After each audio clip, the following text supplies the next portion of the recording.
আমরা যারা রাঁধুনি তাদের প্রতিদিনই শুরু হয় রান্নার চিন্তায় এবং রাতটাও শেষ হয় সেই রান্নার চিন্তা করে।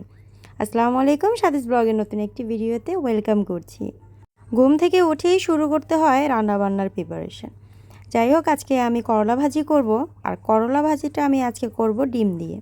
তো এটা হচ্ছে আমার মায়ের রেসিপি। আমার মাও অনেক সময় করলা ভাজির মধ্যে ডিম দিতেন, মানে এতে নাকি করলা ভাজিটা তিতা কম লাগে।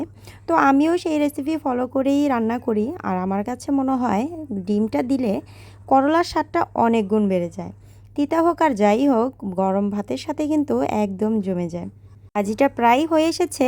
এখন আমি এর মধ্যে একটা ডিম দিয়ে দিব এবং ডিম দিয়ে একদম সব কিছু মিশিয়ে নেব। আর বেশিক্ষণ এটা রান্না করতে হবে না। এখন আমি ধনিয়া পাতা দিয়ে দেব। ধনিয়া পাতা দিয়ে এটাকে আমি নেড়ে চেড়ে মিশিয়ে নেব এবং কিছুক্ষণ ভাজা হলে আমি এই করলা ভাজিটা নামিয়ে নেব। আর এই করলার স্বাদ কিন্তু অনেক অনেক মজার হয়। একদম গরম ভাতের সাথে কি আর বলবো, খুব ভালো লাগে খেতে।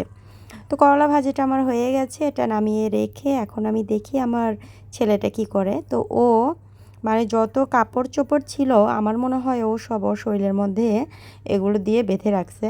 প্যান্ট দুইটা পরছে, গলার মধ্যে একটা গেঞ্জি পরছে, আবার আরেকটা নিচে, এটা কি করবে বুঝতে পারতেছে না।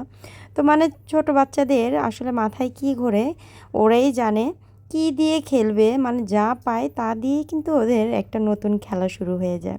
তো যাই হোক, ওকে খেলতে দিয়ে আমি রান্নার চলে যাই। এখানে আমি কাচকি মাছ নিয়েছি। এটা হচ্ছে ভিয়েতনামের কাচকি মাছ, খেতে কিন্তু ভালোই লাগে। তো ছোট মাছগুলো কিন্তু খেতে খুব ভালো লাগে। বিদেশে আসলে এই ছোট মাছ তেমন একটা পাওয়া যায় না। তো এটা একটা বাঙালি দোকান থেকে নিয়ে এসেছে। তো এগুলোকে আমি আগে পানি দিয়ে ভিজিয়ে নিয়েছিলাম এবং এখন এগুলোকে ধুয়ে নিয়েছি। তো এগুলো আমি চচ্চড়ি করব। ছোট মাছগুলো কিন্তু একটু ঝাল ঝাল করে চচ্চড়ি করলে অনেক ভালো লাগে। তো আমি হাতে মেখে চচ্চড়িটা বসাবো। তো এখানে আমি পেঁয়াজ, লবণ, হলুদ, মরিচ আর আদা রসুন দিয়ে আমি এগুলোকে খুব ভালো মতো মেখে নেব।